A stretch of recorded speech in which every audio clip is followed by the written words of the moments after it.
What would you do if the woman you swore to spend your life with, the mother of your children, looked you in the eye and lied? Not just about a casual fling, but about building a whole other life with another man. The night everything broke was a Tuesday, 2 a.m., the glow of her phone screen illuminating the betrayal. I wasn't snooping. I was just getting a glass of water. Her phone, usually locked down, was open on the nightstand. A notification flashed. A text from a contact saved as work. But the preview, it wasn't work. It was a picture of a man, not me, and a message that read, "Can't wait for our anniversary trip, babe. 2 years already. 2 years." Our anniversary was in October. My heart stopped. My breath hitched. The world tilted on its axis. I picked up the phone, my hands trembling, and that's when I saw it. A photo of a fake ID, her face, his last name, and our anniversary date. If you genuinely enjoy our stories, please subscribe to the channel. Tell us where you're from and what time it is right now. It's always fascinating to know how far our story flows. The air in our bedroom in downtown Chicago, usually thick with the comfortable silence of a shared life, suddenly felt like a vacuum, sucking all the oxygen from my lungs. I stared at the fake ID, the details burned into my brain. Sarah Miller, his last name, Dobb. October 15th, 1985, our wedding anniversary. Not her real birthday, not her real last name, but asterisk, his asterisk. And the date, a cruel mockery of our own sacred day. I gently placed the phone back, my mind a whirlwind of disbelief and a cold, creeping dread.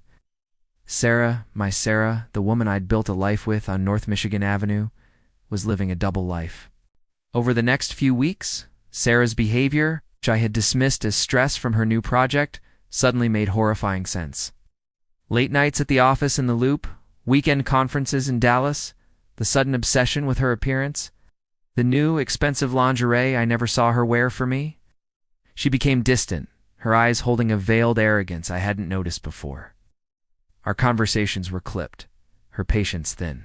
She'd snap at me for trivial things, then retreat into her phone, a smug smile playing on her lips. I started noticing the small things. A receipt for a high-end restaurant on Oak Street, a place we'd never been, tucked into her purse. A strange number frequently appearing on our phone bill, always called when I was at work. The faint scent of a cologne that wasn't mine clinging to her clothes. The humiliation was a physical weight, pressing down on my chest. I felt like a fool, a cuckold, the last to know. Every touch, every kiss, every "I love you" from her now felt like a poisoned dart. I started to break. The man who had once been a confident architect, designing skyscrapers that pierced the Chicago skyline, was now a shell, haunted by the ghost of a marriage. I'd sit in my office, staring blankly at blueprints, the vibrant city outside a blur. My colleagues noticed, asking if I was okay, if Sarah was okay. I'd offer vague excuses, my voice hollow.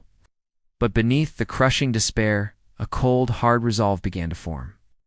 I wasn't going to confront her, not yet. I wasn't going to give her the satisfaction of seeing me crumble. I needed proof. Undeniable, irrefutable proof. I started small. I installed a discreet GPS tracker on her car, a sleek black SUV she drove to her work events. I set up a hidden camera in our living room, just in case. I hired a private investigator, a grizzled ex-cop named Frank. Frank was expensive, but he was thorough. He confirmed my worst fears. Sarah wasn't just having an affair. She was deeply entangled with a man named Mark Jensen, a real estate developer from Miami. They had a shared apartment in a luxury building on Brickell Avenue, a place they called their love nest. Frank provided photos, videos, and even recordings of their conversations.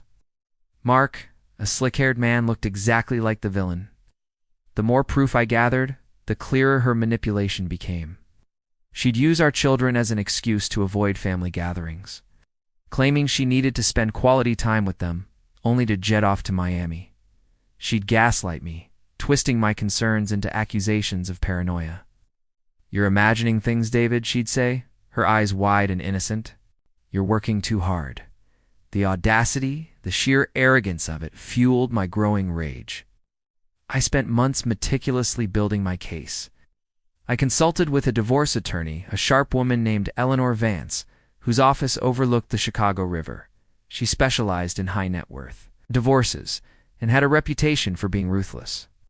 I showed her everything: the fake ID, the GPS logs, Frank's reports, the financial records I'd painstakingly copied, showing large sums of money transferred from our joint account to an unknown offshore account. Eleanor's eyes, usually impassive, widened slightly as she reviewed the evidence. "Mr. Thompson," she said, her voice low, "this is quite the dossier. We can ruin her." My plan was simple, yet devastating. I would hit her where it hurt the most: her reputation, her finances, and her carefully constructed social facade.